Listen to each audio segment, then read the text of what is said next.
The Walking Dead has had several games released over the years. Some of those have been amazing, while others a bit lackluster, but never a complete pile of trash. Until December 1st, when The Walking Dead Destinies was released. The idea of this game is good, but it was poorly executed.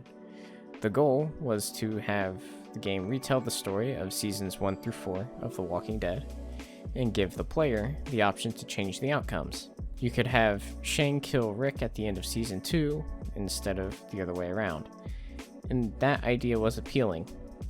Then I played the game and quickly realized that gamers and fans of The Walking Dead had been ripped off. Visually, the game looks like something that was released back in 2008. The characters have weird or just doll-like facial expressions. Some of the character models just outright look bad. Rick's is probably the worst. There are only about 5 or 6 zombie models in the entire game that get used on repeat. They only change them at the prison. All they do is slap a helmet and a vest on them and call it good. Alright, so the visuals look outdated, but a game can be suitable without the best visual quality. How about the story? It's supposed to retell seasons 1 through 4 with player input. Well, the story that they retell cuts out a large portion of the show, and the player's choices only really kill characters.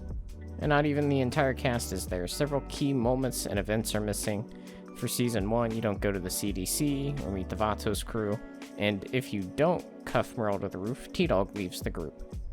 Regarding characters, you're missing Andrea, Morales, Jim, Carol's husband, I can never remember his name, are not there. And then season 2 is just shrunk down even further, and the story, while it is recognizable, just isn't close to honoring the show's legacy. It doesn't help that your decisions don't really impact the story. If you choose Shane over Rick, Shane just fills Rick's role and the same story plays out. All that your decisions do is changes what characters are present. We've all played games with outdated visuals and a bad story. What about gameplay? Gameplay usually is what makes the game. Well, don't worry, they failed here too. So each event or story beat that the game touches on follows up with a small map where you go from point A to B. On the way, you kill and avoid walkers. The combat in this game is what is most frustrating about it.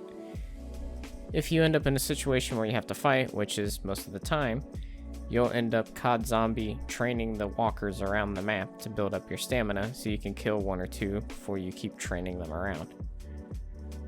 The melee's jank and the fact that attack animations stop walkers. They just stand there and wait for you to finish killing their comrades. You also get this adrenaline meter that fills, and when it's full you get a finisher on a single zombie. And then as far as guns go, they're kind of the only thing that is okay in this game. At least after you fix the sensitivity. And I'd say the shotgun and revolver are the best ones. Then there are the boss fights.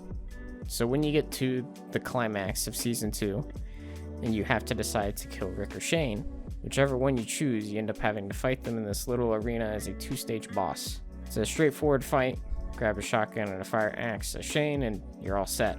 The only annoying thing about this entire fight, besides it looking dumb and not fitting at all with the Walking Dead universe, is when you go to reload, the AI will shoot you to cancel your animation, causing you to have to try and reload again.